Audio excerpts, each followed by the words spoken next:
ఒక మాట రాయబడి ఉన్నది. ఏమిటంటే అది సామెతలు 19:14. సామెతలు 19:14 పరిశీలిద్దాం. సామెతల గ్రంథము, సొలొమోను రాసిన సామెతల గ్రంథము 19వ అధ్యాయము 14వ వచనాన్ని పరిశీలిద్దాం. గృహమును విత్తమును పితరులిచ్చిన స్వాస్థ్యము, సుబుద్ధి గల భార్య యెహోవా యొక్క దానము.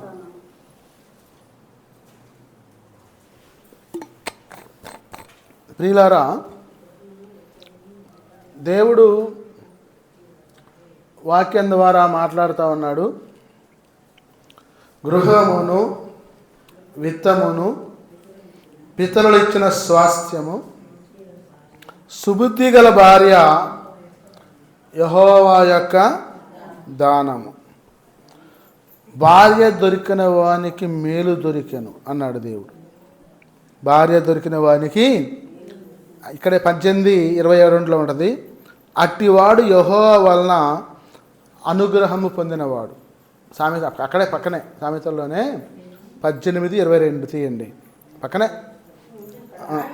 భార్య దొరికిన వానికి మేలు దొరికెను, అట్టివాడు యెహోవా వలన అనుగ్రహము పొందినవాడు. స్తోత్రం, హల్లెలూయా.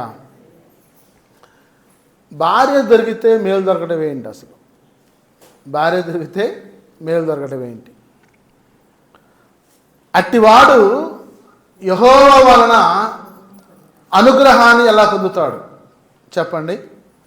ఇప్పుడు పెళ్లి చేస్తాము, పెళ్లి చేస్తే పిల్లలు పుడతారు, ఇల్లు కట్టుకుంటాడు, సంసారం చేస్తూ ఉంటాడు, పిల్లల్ని పెంచి పోషించి పెద్దవాళ్ళు చేసి చదివించి ఉద్యోగాలు తెప్పించి వాళ్ళకి పెళ్ళి చేసి వాళ్ళ గృహాలు నిర్మించిస్తూ ఉంటాడు. ఇదంతా మానవుని యొక్క ప్రక్రియలో భాగం. ఇదంతా మానవుని యొక్క జీవిత విధానంలో భాగం. ఎందుకంటే సొలొమోను అన్నాడు, ఈ భూమి క్రింద ఏది కూడా క్రొత్తది లేదు, గతించిపోయినవే జరుగుతున్నాయి అన్నాడు. ప్రసంగి గ్రంథంలో ఈ మాట తెలియజేశాడు. కాబట్టి నరులు పడే కష్టం అంట, వ్యర్థం అంట. కాబట్టి ఇదంతా కూడా నదులన్నీ సముద్రంలో పడును, అయితే సముద్రము నిండుట లేదంటాడు. స్తోత్రం, హల్లెలూయా. ఎంత వర్షం పడి, ఎంత వరదలు వచ్చి, ఎంత వాన కురిసినా కానీ, ఊళ్ళు మునిగిపోయి ఉప్పెళ్ళు వచ్చినా కానీ సముద్రం నిండట్లా. సముద్రం నిండటం లేదు. నదులన్నీ పోయి సముద్రంలో కలుస్తున్నాయి.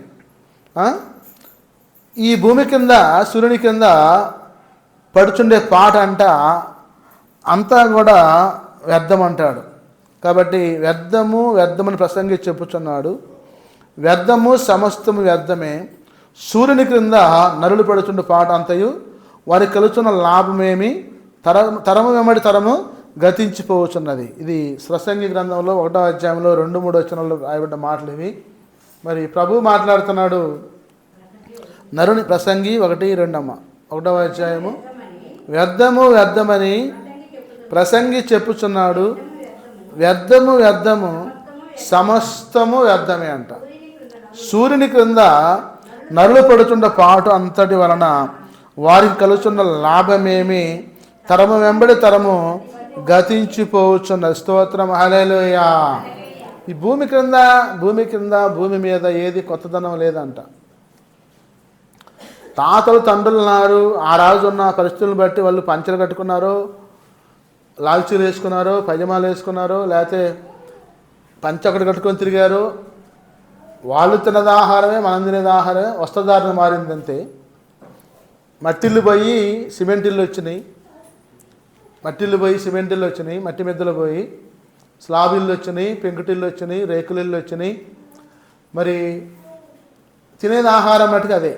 వాళ్ళైతే జొన్నన్నం తిన్నారేమో, మనం వరన్నం తింటున్నాం. నాగార్జున సాగర్ కాలువ రాబట్టి, కేఎల్ నగర్ పుణ్యాన ఉస్తేపల్లి స్కీమ్ కట్టబట్టి పొక్కునూరు కానీ, కాసరబద్ద కానీ, కొరటికల్లు కానీ, చందలపాడు కానీ ఆ స్కీమ్ వాటర్ రావడం వల్ల మాగాలను బండి వరి అన్నం తినటం మొదలుపెట్టారు.